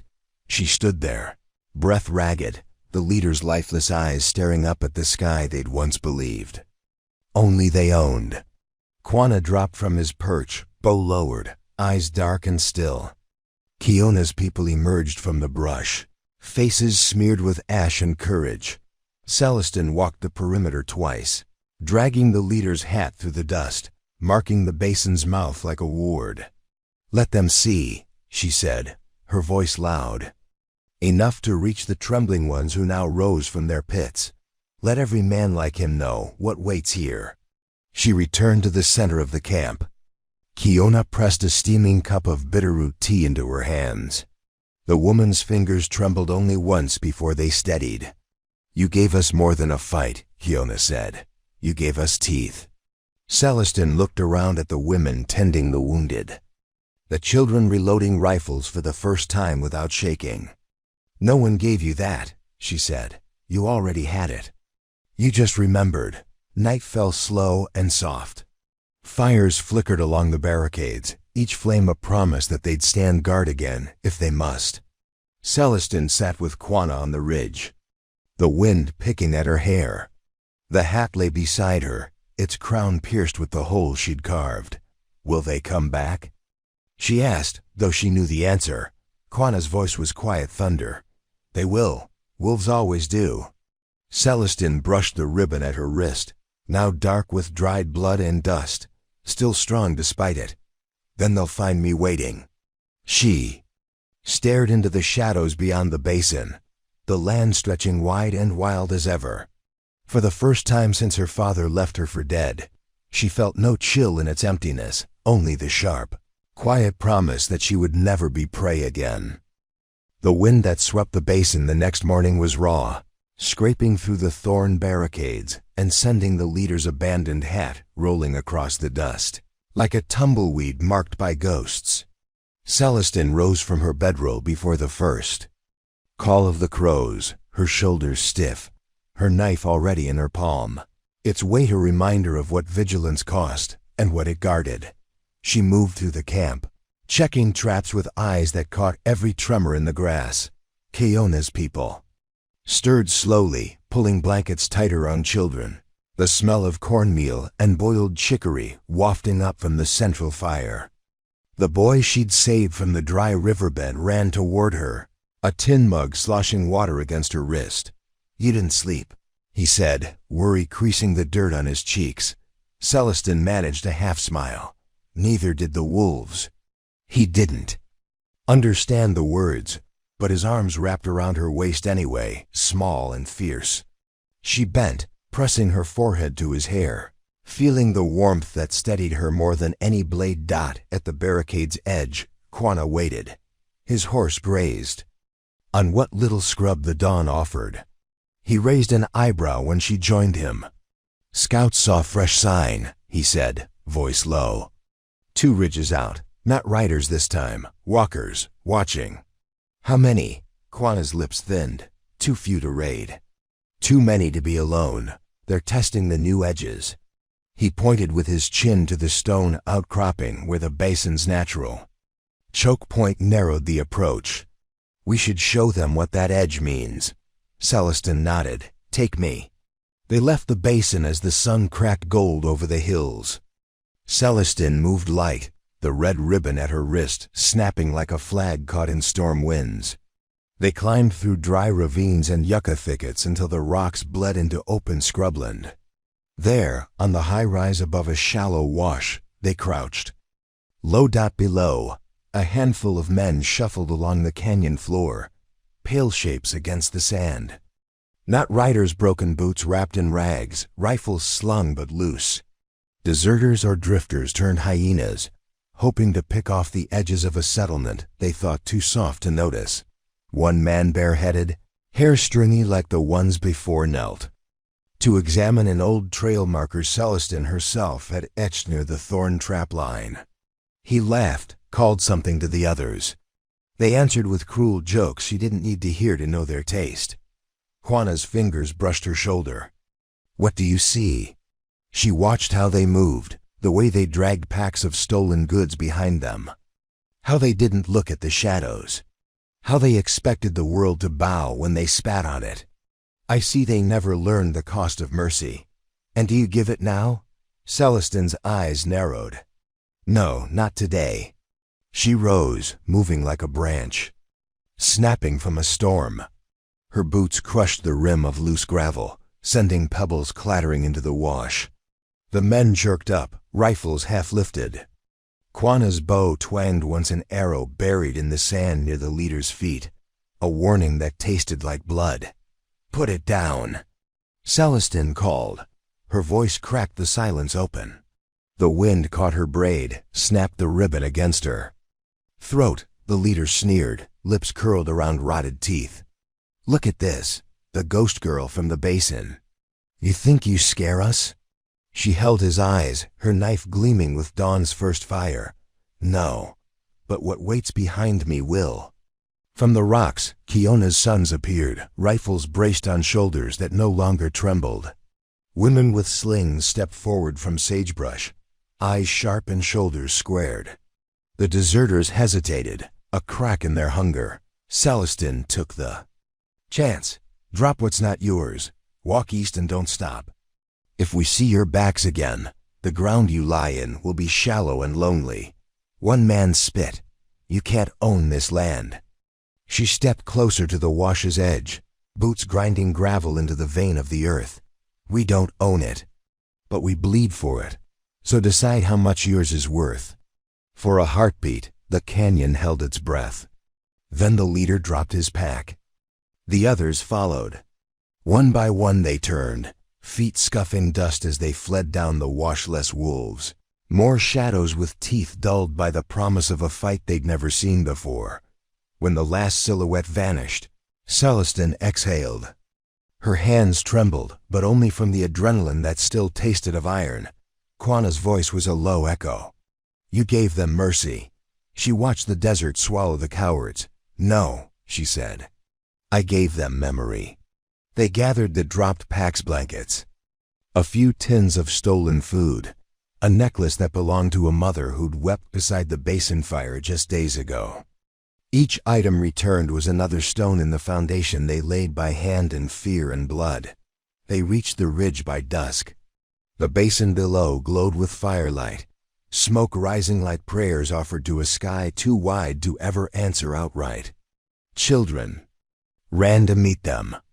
Kiona took the necklace in shaking fingers, eyes brimming but voice strong. They'll know now. Celestin sank to her knees near the fire, the boy's small body pressed to her ribs, the ribbon at her wrist frayed but unbroken. She met Juana's gaze across the flames, a silent oath burning between them. For every shadow that slithered through these hills, there would be this circle, this family, these teeth, this truth. She was no longer the girl left behind to die. She was the one they'd have to reckon with before they could touch the bones she guarded now like they were her own.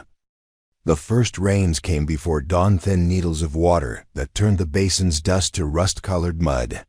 Celestin stood in it barefoot, the knife pressed flat against her thigh, the cold washing the blood crusted under her nails from the last fox that had slipped through the traps in the dark. Around her, The barricades glistened under the storm. Wire coiled tight as old scars. Thorns slick with fresh droplets that looked like new blood waiting for the wrong boots. Inside the camp, Kyona's people moved like a colony of ants after. The flood no wasted motion, voices low and purposeful.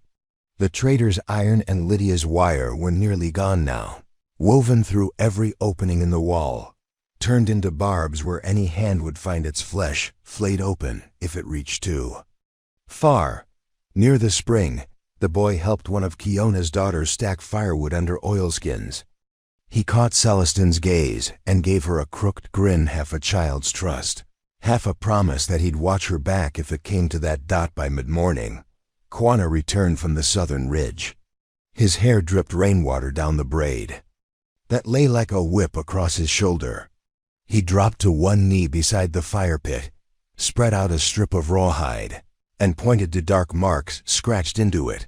"Foot trails," he said, tapping each one. "Coming fast, 20 men, maybe more. No horses, they'll hit before the next dusk." Celestine knelt too, her damp hair clinging to her cheeks. "And the mining camp?" Quanah's jaw twitched. "They emptied it. They come as one pack now." Hungry, the word hung between them like thunder, but neither flinched. She felt Kyona move behind her, folding her arms around the truth they'd both known since the first wolves crawled over the ridge. You can patch a fence forever, but the only thing that keeps the wolves out is the set of your teeth in their flesh. Celestine rose, knife sheathed at her back, the old ribbon now braided into her belt, a red vein binding everything she'd lost to everything she'd promised. "Get the children into the caves by the north bluff," she said. "Women with rifles in the root cellar. Everyone else on the line." Kyona touched her arm. "And you?" Celestine looked at Quanah, then back at the churned earth beneath her bare feet. "I'll greet them first." When the rain broke, dusk slipped over the basin like a black hand closing around a throat. Smoke rose from the cooking pits, disguising the scent of oil and gunpowder buried in the barricades. Celestine moved from post to post, pressing her palm to each rough shoulder. She passed old men with hatchets, young girls with borrowed pistols, all of them steady now, all of them watching her as if they'd borrowed her spine dot at the southern edge. Quanah waited. He held out a small pouch, the leather dyed with beads and stitched tight. Inside, gunpowder, salt, a scrap of an old treaty his grandfather had signed before the Comanche were forced into dry corners like this one. "Keep this," he said. "When they see you, they should see every broken promise." Celestine slipped the pouch into her coat. "Then they'll see 1,000 ghosts on my back."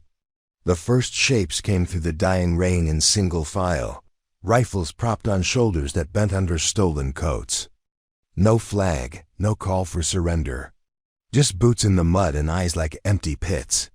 Their leader, a tall man with a black bandana and the scar twisting his lip, paused at the wire's edge.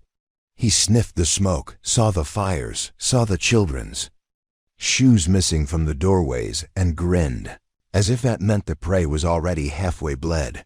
Celestine stepped forward. Her boots sank in the muck, but her voice cut clear. "Turn back.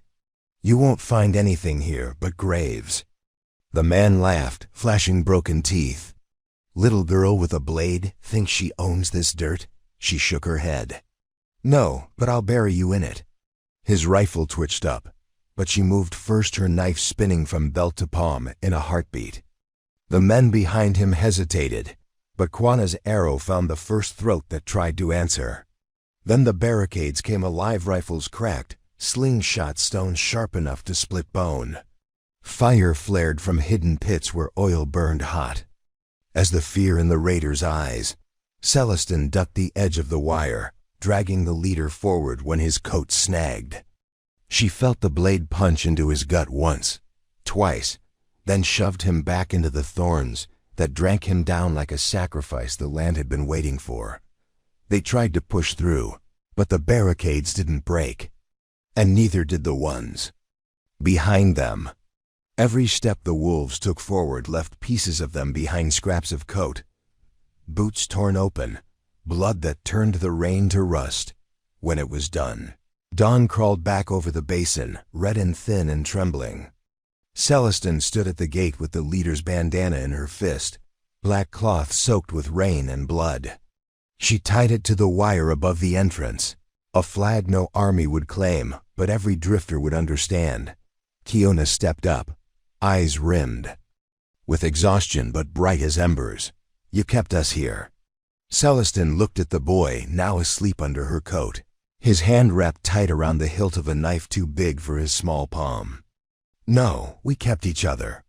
Behind her, Quana's shadow leaned against the barricade, his bow resting across his knees like a story with no end.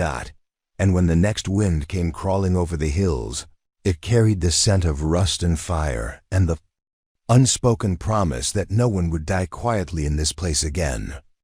The dawn after the storm rose blood-warm over the basin, its light catching unbroken rifle stocks embedded in the wire and the torn bandana Celestin had tied there, one more warning in a language every raider knew by heart.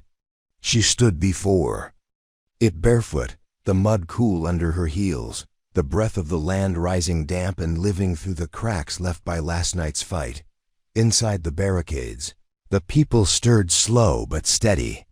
Children with ash on their faces carried buckets from the spring to wash the wounds of men who'd never expected to stand at a line and hold it.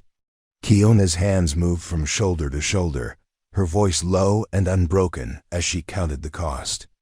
There were bruises, torn flesh, 2 dead in the root cellar, each one mourned, each one a stone laid down in the wall they'd built together. Celestin walked the length of the barricade with Quana beside her, boots grinding gravel into the churned earth. They stopped at the thorn trap where the leader's blood had dried black in the brambles. The scent of it still lingered under the dawn wind. Quana flicked a glance at the track that vanished east. Runners made it out. They'll carry word back. They'll come again. Celestin traced a finger through the blood-caked wire. Let them.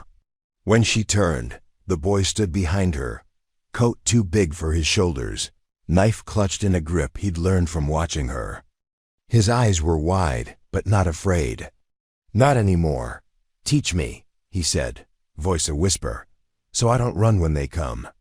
Celestin knelt in the mud, drew a line through the earth at his feet. "You see this?" He nodded. "This is the place you hold. Doesn't matter if it's a wall, a door, your own ribs. You hold it. No one crosses without paying." The boy dug his heel into the line, marking it deeper. "A promise." She smiled, but it was a blade's smile sharp enough to keep him awake for all the years he'd need it. That night they feasted on little more than boiled grain and root stew, but each spoonful tasted heavier than gold. Kiona lifted her cup to Celestin across the fire. "This place is more than dirt now." Celestin raised her own, felt the ribbon at her wrist tug against the edge of her sleeve. "It's bone. And it remembers." When the embers cooled, she found Quana sitting alone near the ridge, the dark horizon spread out like a ragged quilt. She dropped beside him, knees brushing his, the knife across her lap. He spoke without turning. "You know they'll come with more than rifles next time. Maybe. Even banners, promises, lies dressed like peace." She scraped a thumb along the blade's spine. "Then I'll be ready to bury them all." He looked at her, eyes like flint struck against the darkness. "One day you'll lay this down, Celestin. You'll have to. The land will take your blade. Or your bones." She laughed then low, raw, more alive than any prayer. "If it does, it'll have to earn it." Dawn found her at the gate again, the boy curled at her side, his knife tucked safe between them. Beyond the wire, the desert stretched vast and silent, a wild hymn echoing back every footstep she'd taken from the girl her father left to die. To the woman now standing guard over the ghosts she refused to bury. When the next riders came, and Celestin would be waiting, boots planted deep, blade drawn, heart open to the storm she'd learned to bend into her own sharp edge. And they would learn, just like every pack before them, What it cost to bleed a frontier girl who'd made the land itself her kin and her weapon. Cold wind clawed at the basin that night, dragging sparks from every small fire until the embers glowed like watchful eyes in the dark. Celestin stayed by the outer barricade long after the last child's laughter had faded to sleep, the knife laid across her knee, its worn handle resting in her palm like a promise she'd made to every ghost that followed her footsteps. Quanah was a silent shape at her side, boots planted in the dust, bow draped across his shoulders. He did not speak of the men who'd turned away at dawn, or the thin trail of their footprints that vanished east into nothing. He knew what she knew. The wolves never went far. They always circled back when they thought the scent of fear was fresh again. Inside the camp, Kiona's people moved like shadows between tents, gathering blankets for the old, whispering prayers over the wounded. The necklace they'd reclaimed now hung from the woman's throat as she stirred a kettle over the largest fire. Her chin lifted a little higher than it had been the day before. Celestin traced a finger along the barricade's jagged edge, a line of splintered branches bound with wire and thorn. It would hold, not forever, but long enough. You will rest? Quanah asked, low enough that only the wind heard him. She let the ghost of a smile slip across her mouth. When they stop, remembering how to find me. He didn't argue. He turned back to the dark, eyes scanning the ridgeline. She saw the truth of him there, not just the scout or the blade at her side, but the wall at her back when her own hands would falter. Hours later, Celestin knelt in the circle of quiet beyond the fires. She laid out the ribbon from her wrist, now so stained it looked almost black, its edges frayed and torn. She threaded it through her fingers, knotting it once, twice, a braid of what she'd lost and what she'd still defend by morning. The basin woke slow and wary. Thin smoke curled above cold embers, carrying the scent of chicory and hard bread. Children stirred first, their voices hushed as they ran the perimeter, pointing out where the barricade had caught the wind's drifting branches overnight. A trader's wagon rolled in near midday, wheels squealing through the scrub, its bed piled high with scrap iron and a scattering of tools. Celestin stood near the gate, arms crossed as she watched the driver jump down, a young woman with a rifle across her back and eyes sharp as flint. Name's Lydia, the woman said, wiping sweat from her brow. Heard this was a place that pays fair for scrap and for word. Celestin tilted her head. Word? Lydia spat into the dust. 3 days east, an old mining camp turned snake pit. Raiders digging in. Not just drifters organized. Looking for supplies, weapons, looking for you. Behind Celestin, the basin seemed to breathe, each tent flap shivering with that news. She studied Lydia's face, searching for the hint of a lie. Found none. You want trade? Celestin asked. Lydia jerked her thumb at the wagon. Iron, nails, barbed wire. I want food, water, and a safe place for a night's sleep without waking up gutted. Celestin nodded once. Unload it by the spring. You'll get your share. Word. Spread through the camp like fire on dry grass. By dusk, they gathered by the largest fire, Kiona standing with Celestin and Quanah at her sides. The children sat cross-legged in the dirt, eyes round but fierce, ears straining for every word. Kiona's voice rose above the crackle of the flames. We knew they'd come back, bigger, smarter, more desperate. But what they don't know is we are too. Desperate doesn't break us.